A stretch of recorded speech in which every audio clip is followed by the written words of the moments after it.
malapit na tayo sa intrapartal. Let's talk about your danger sign of pregnancy. O, sa mga balak magbuntis dyan, ito ang mga dapat nyo tignan. Danger sign of pregnancy. Kayo ba ay magiging nurse sa 2027? Yes. Therefore, sana po wala sa inyo yung 1 cm pa lang nasa ER na. Oo naman, di ba? Anong kwenta mong nurse kung 1 cm pa lang nasa ER ka, creamy gravid ka pa? Makabukas ka pa mga anak, kanila.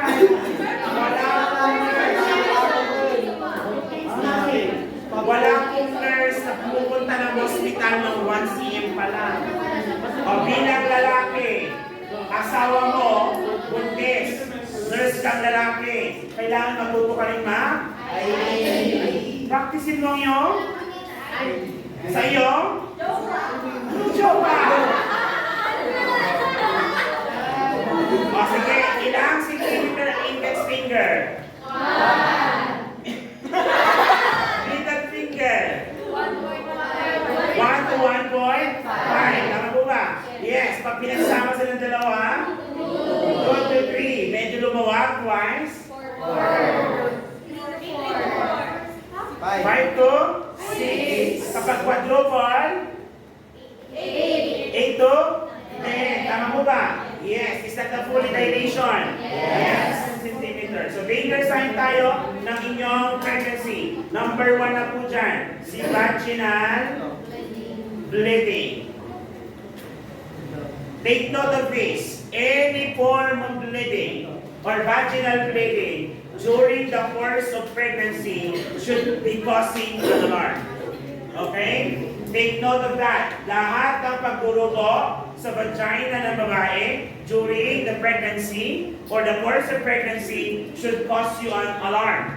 Meaning, should you seek for healthcare provider assistance? Yes. This needs to be confirmed. To give you an idea ng mga vaginal bleeding conditions natin, example natin dito, example, letter A, okay, painless. Vaginal bleeding. Sir, painless naman pala? Kasi kahit hindi na ako magpa-check up kasi painless. Is that correct? No. Kasi ang painless vaginal bleeding is an indication of placenta previa. Placenta previa. What is placenta previa again? The low-lying placenta. So a placenta that is what? Attached not in the fundal or upper part of the uterus, but near the cervical os. Near the cervical os. So, okay, common ito. Okay, yung bleeding na ito, common na nakikita during the early stage of pregnancy. Okay? Letter B. Letter B. Painless. So, meron tayong painful vaginal bleeding. Painful vaginal bleeding. Ano naman ang indikasyon ng painful vaginal bleeding? Placenta abruptio. Or yung abruptio placentae. Abruptio placentae. Pag sinabi natin abruptio placentae or abruptio placenta, the placenta, okay, were detached. Okay, were detached. Natanggal siya doon sa pagkakakapit sa uterus. Okay? It can be due to some kinds of drugs, but commonly due to trauma. Okay? For example, sinuntok ka ng asawa mo. Kasi yung asawa mo pala ay drug addict. Sinuntok ka sa tiyan habang ikaw ay buntis. Ginawa kang pansindak.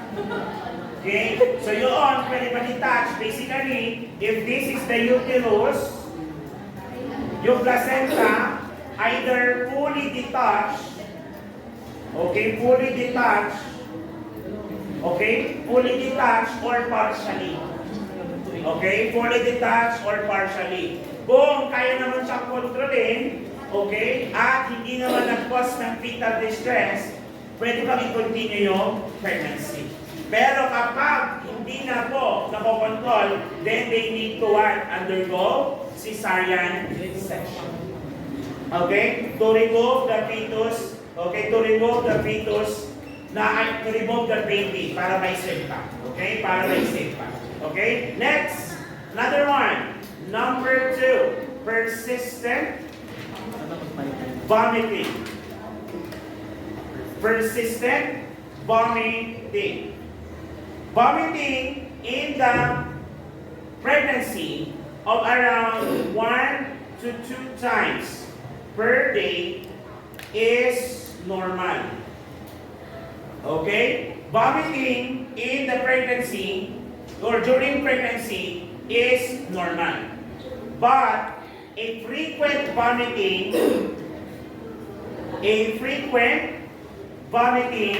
is abnormal.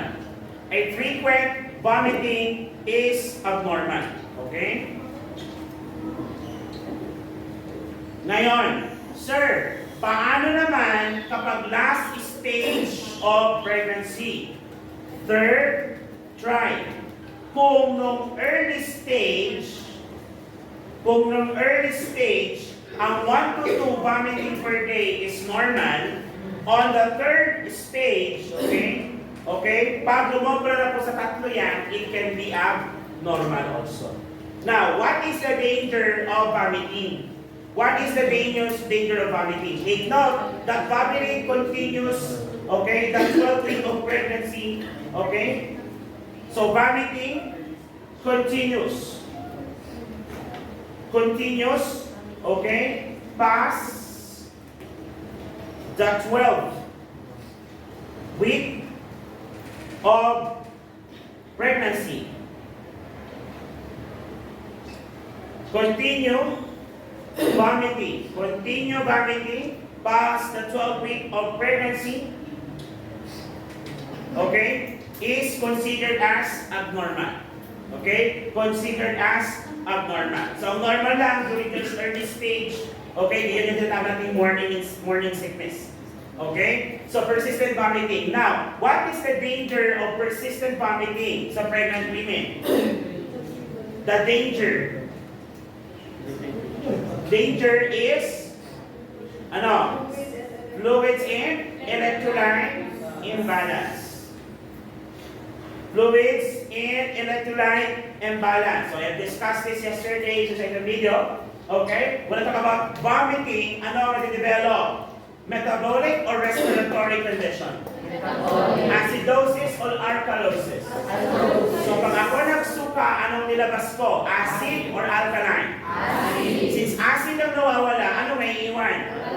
Mataas ang concentration ng alkaline, therefore, I am having metabolic alkalosis. Clear? Pag ikaw naman ay dumudumi ng napakarami, you are losing alkaline. Therefore, the concentration of acid will increase sa inyong katawan. Dahil mataas ang concentration ng acid, we will develop metabolic acidosis. Did you get that? Yes. Okay? So that's your fluids and electrolyte imbalance. Fluids and electrolyte imbalance. Number 3. Ay, by the way, persistent vomiting, ilagay nyo nun dyan. Persistent vomiting may lead to hyperemesis gravidarum. Persistent vomiting may lead to hyperemesis gravidarum. So yung sobrang pagsusuka during pregnancy. Sobrang pagsusuka during pregnancy. So persistent vomiting pa rin yun.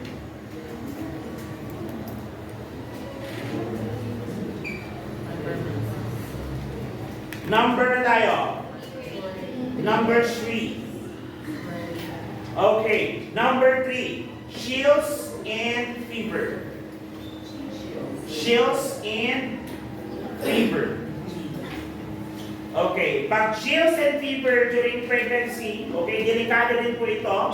Okay. Chills and fever during pregnancy may indicate, okay, gastroenteritis.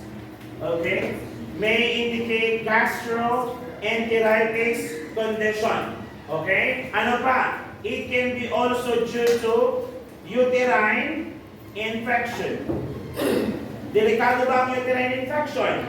Yes. Uterine infection is potentially fatal. Fatal to fetus. It is potentially fatal to fetus and of course the woman. Okay? Chills, okay?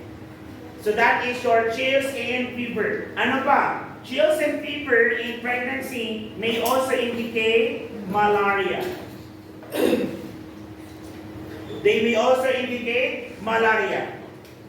Kaya may mga treatment tayo dyan, especially if the woman is residing in a community that is high risk in malaria. Ibig sabihin, may existence na ng malaria sa community nyo. Madali ba mahawa ng malaria? Yes, kasi kung may kapitbahay ka na may malaria, malamang may lamok dun sa lugar nyo.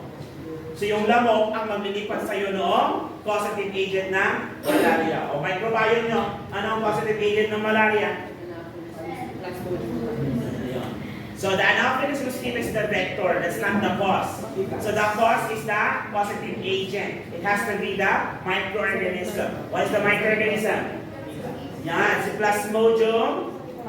Ang pinaka-common, falciparum, followed by malariae, followed by ovale and vivax. So those are the causative agent of your malaria. Pag-aaralan nyo ulit yan by next semester sa Integrated Management of Childhood Illnesses. Sir, akala ko gusto namin sa microbiome. Hindi nyo natapos yan hanggang 4th year. Mag-board exam ka, yan na naman ang makikita mo. Plasmodium. Kaya ngayon pa namin yung na-memorize na dapat. Okay? O, number 4. Number 4 tayo. Nakikita ba? Number 4. Ano naman ang number 4, sir? Number 4 is, okay, sudden escape of, sudden escape of clear fluid from the nose. From the vagina, of course. So a sudden escape of fluid from the vagina or a gush, okay, a gush of clear fluid from the vagina may indicate rupture of membrane. Or yung sabi ni sir, the bag of water. Okay, your bowel. Yan ang kadalasan nilalagay nila for charting. Your bowel, tama? Bag of water rupture, B-O-W. You have tried that doing that in the DR, isn't it? Yes. Speaking, may duty ako sa Friday sa DR. Gusto bang mag-duty ni Mr. Pasco ng DR? No. Isa ba yung sa pinakaayaw ko? Yes. Pero may duty ba ako? Yes. May choice ba ako? Wala. Meron. Ano ba ang choice naman? Leave. Leave lang. Grabe ka lang. Leave lang. Sick leave. May sakit ako doon. Ano yan? Ano sabi ko? Sudden escape of clear fluid. Now, the sudden escape of clear fluid, especially kapag yan wala pa naman sa kabuanan, needs to be confirmed. Okay? Needs to be confirmed with other signs of labor. Katulad ng mga labor pain. However, one way to confirm kung yung fluid ba na lumabas is that of the amniotic versus the ihe is to do a test. So what is the test again to confirm kung amniotic siya or ihe? Nitrazine paper test. Tama mo ba? Yes. Okay? Confirm. Confirm fluid with nitrazine paper test. Okay? Confirm fluid using nitrazine paper test. Very important yan. Okay? Very important. Okay? Kapag yan ay nasa kabuanan na po, very important na take note mo ang paglabas na fluids. Okay? Bakit? Pwede ba magkaroon ng dry labor? Yes, a dry labor means to say that the amniotic fluid is no longer enough to assist the delivery of the fetus. Now, what is the danger pag meron tayong dry labor? Or the sudden rupture of the membrane? Or yung tinatawag natin premature rupture of membrane? O yung tinatawag natin prom. Prom. Hindi yung prom night mo ng high school, ha? Hindi yung kalambian night. Meron. Kalambian night ba ang prom night? Yes. Uy, mo ba? Talaga naman. Ano ba gusto mo during prom? Gusto mo naman talaga si crush. Diba? Yeah. That is what prom is for. Diba? Makasayaw si crush. Kaso may kasayaw na siya. Ay, naiuwi mo? Ay, buti din nagalit ito. Yan, so prom, premature rupture of membrane. The question is, bakit delikado ang premature rupture of membrane? Ulit, there are two possible complications of prom. Complication, ilagay mo yan. Complication of prom. Kaya kailangan i-check mo yung paglabas-labas ng tubig sa plata ng nanay. Okay, baka naihilang. Hindi. Kailangan mo i-check. Kasi possible na complication, letter A, yung tinatawag natin infection. Okay? Pwede siya or prone siya to develop infection, specifically uterine infection. The other one, which is yung problematic, is your cord prolapse. Cord prolapse. Yung cord prolapse na yan ba yung paglabas na una ng cord kasi yung bata? Yes, ang nauna lalabas sa vagina ni mother ay yung cord. May nakaus din na parang isaw. Okay? Doon sa vagina. So what is the danger with that? Imagine, dapat po ba ang unang lalabas is the baby? Yes. What is the source of nutrients and oxygen of the baby? Placenta. Saan dumadaan yung oxygen? Yung blood containing oxygen na sa baby? Cord. Tama po ba? So from your placenta to cord, imagine pag lumabas na una si cord, tapos bababa din sa baby, pwede niya ba maipit yun? Yes. Kapag na-compress na yun, magkakaroon ng impede circulation. Danger ba yun? Yes. So ano gagawin natin doon pag ano nangyayari? Okay, what if that happens? Lumabas yung cord, anong gagawin natin? We will position the mother. What is the position of the mother during cord prolapse? Position na dapat si baby through gravity bababa. Ano kaya position yon? Tutuhan sabi niyo. Actually, that's correct. That's the knee chest position. Okay? Pero yung knee chest position na padapa, tuwan, sabi ni ma'am, dog style. Yes. Yes, sabi naman niya sir.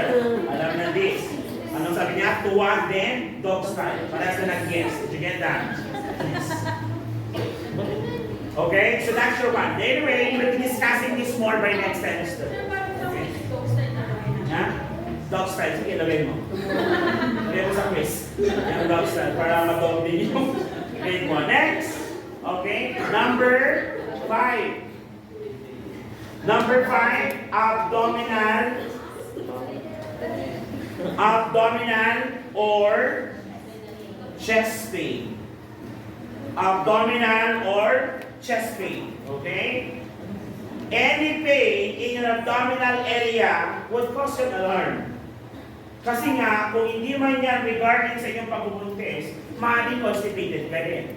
Okay? Or nagtatay. So abdominal pain anytime signal that something is abnormal and has to be reported immediately to the physician. Okay? What are the possible causes of your abdominal pain? You have to take note of this. It may cause confusion then. It may also cause stress. Kasi makakala ng babae, siya ay nag-deliver na. So, with regards to that, you have to identify what is a labor pain and what is a false labor pain. Take note that true labor pain usually starts from the back, going to the abdomen. Ganon ang pattern. If the pain starts sa abdominal area, most likely it's not a true labor. Okay? So, ngayon, if the abdominal pain is accompanied by a hardboard-like abdomen with some vaginal discharge, abdominal pain with some vaginal discharge, okay, painful siya, that would be an indication of abruptio placenta. Okay? Bakit hardboard pain, sir? Bakit? Hardboard. Hardboard. Parang yung consistency niya, parang matigas na kahoy. Bakit? Because the blood is what? Building up inside the uterus, causing now distension of the abdominal wall. Kaya matigas yung kanilang tiyan. Okay? So that is a possible indication of that. Sir, ano naman ang ating abdominal pain? For example, depende sa location, abdominal pain can be due to abruptio placenta. Ano ba? Ano na ulit? Yung pain, ay ano na ulit? Yung pregnancy that develops outside the uterus. Ectopic pregnancy. It can also, okay, be due to ectopic pregnancy. Okay? Ectopic pregnancy. Or some other conditions such as your acute pancreatitis or acute appendicitis. Acute appendicitis. Pag acute pancreatitis, aside from the abdominal pain, one thing that you can observe here is that bluish discoloration around your navel. Ano ang tawag sa sign na yun?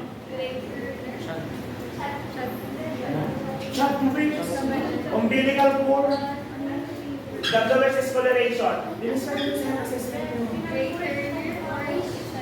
Ha? Yes, sir. Gray Turner's syndrome, yung color. Basta nagkaroon ng bluish discoloration dito. Yan. Okay? So, it may indicate acute pancreatitis. May internal bleeding siya. Okay? May internal bleeding. Nakakamatay ba to?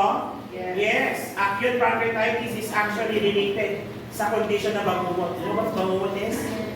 Yes. Common na nagkakaroon ng bangungot kapag yung lalaki ay lasing. Tapos napulutan ng mataba. That's actually the risk factor. Sir, bakit may pag-umungol pag bangungot? Bakit umuungol ang mga binabangungot? Umuungol sila kasi sobrang sakit. It is a painful condition. Eh sir, bakit hindi sila magising? That's the effect of alcohol. Yung epekto ng alcohol is downers. Ibig sabihin, yung immune nilang sistema down na down dahil sa sobrang kalasingan. Dahil sa sobrang kalasingan, hindi na sila makagalaw. Kahit siyempre silang in pain. At dahil walang nagigising, sa pag-umol lang yun, walang nagising, kasi hindi mo marinig, ang nangyari? Puputok, nagkakaroon na chemical reaction ng katawan niya at yung naging cause of. Happen to rate yan. Kaya kapansin ninyo, karamihan ng mga nabangungot na sinabi, prior sa day na nabangungot sila, uminom ng gabi. Okay. Sir, ba't may wala kung may naman kasi? Possible, may acute pancreatitis side, other condition, maaaring infection. Okay, pwede po yun. Kasi kapag ang simpleng ubo at sipon with sore throat can lead to other conditions of immune. Ang simpleng tonsillitis, pag hindi mo binamot ng maayos, pwede maging rheumatoid heart disease. Pwede siyang maging acute glomerulonephritis. Masira. The youngest that we have encountered sa Baguio pediatric nursing, pediatric ward, nagkaroon siya ng acute glomerulonephritis, 7 years old. Sira na ang kidneys niya. Nasira ng bakterya. Bakit? Kasi nagpa-tonsillitis, yung nanay, pina-check up naman. After ng check up, 7 days yung gamot, ang hirap pa inumin ng gamot ng bata, 7 days, 3 days niya lang pinainom, hindi na daw masakit, hindi niya na tinuloy. So, nag-recur yung infection kasi sa ibang part ng katawan, unfortunately, sa kidney. Kaya, acute glomerulonephritis. So, sino may kasalanan doon? Okay, sakit ka ng Pinoy yan.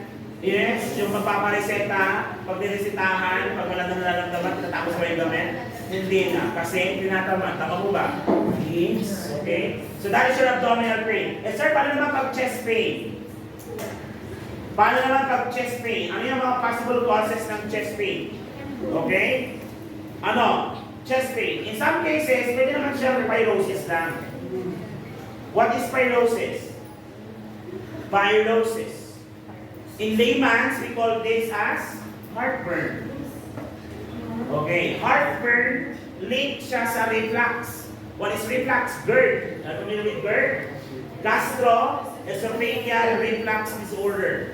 Okay, so basically, the acid goes back into your esophageal lining, causing now the burning sensation. Ang tawag natin doon is your pyrosis. Okay?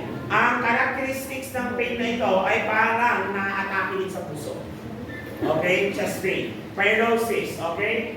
Severe cases, pwedeng nag-cause yan ng pulmonary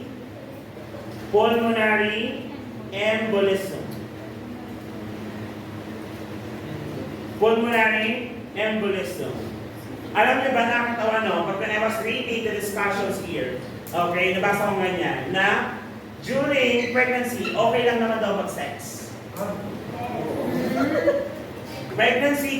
Sex during pregnancy is still safe. However, there are some things that you need to avoid. One thing na kailangan mo i-avoid is cunnilingus. What is cunnilingus? Pagdila ng vagina or vulva. Okay, tendency kasi pag dinidalakan niya, niluluwag niya, of course, the dila is playing, some air is actually inserting or nabubuna sa loob. Ngayon, ang mga vaginal capillaries are fragile. Vaginal capillaries are fragile. So pag nag-blow ka doon, parang may bumutok na capillaries, yung bumutok na capillaries, pwede ka pasukin ng hangin. Okay? In rare cases, and yung pagpasok ng hangin na yun, may lead to pulmonary embolism. Dinilaan mo lang muna. Pagdabot ka sa pulmonary embolism. Sir, bakit kasi naging fragile yung mga capillaries sa vagina? Take note, hindi ba? Nagiging highly vascular. Then edematous, yung mga vasculature doon.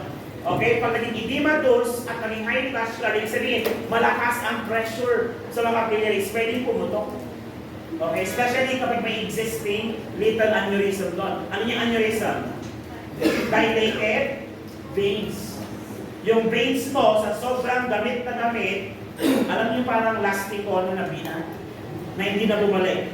Condom. May condom ba na bumabalik sa sarili niya? So after mong gamitin, bumabalik sa original pictures? Wala. Ganon. Napipinat yung blood vessel. Sa sobrang pinat, lumilipis. Pag tumaas ang pressure, pumuputok. Okay? That is commonly happening pag sinasabi natin ischemic hemorrhagic stroke. Yung the deadliest type of stroke. Okay? Pulmonary embolism. What else? Number 3, thrombophlebitis. Thrombophlebitis. What is thrombophlebitis? Thrombo means clot. Phleb, vasculature. Itis, inflammation. Tama? So there is inflammation in the veins or vasculature caused by thrombus. May bumara doon sa ugat na yun. Okay, kaya ugat na yun, inatake ng mga prostaglandin and other chemical mediators causing out the inflammation. Okay, thrombophlebitis ang tawag doon. Okay? Clear po tayo dyan? Are we clear? Yes, okay? So those are the danger signs during pregnancy that you need to watch out. Do you have any questions? Wala. O sige, tuloy natin ito. Next topic na.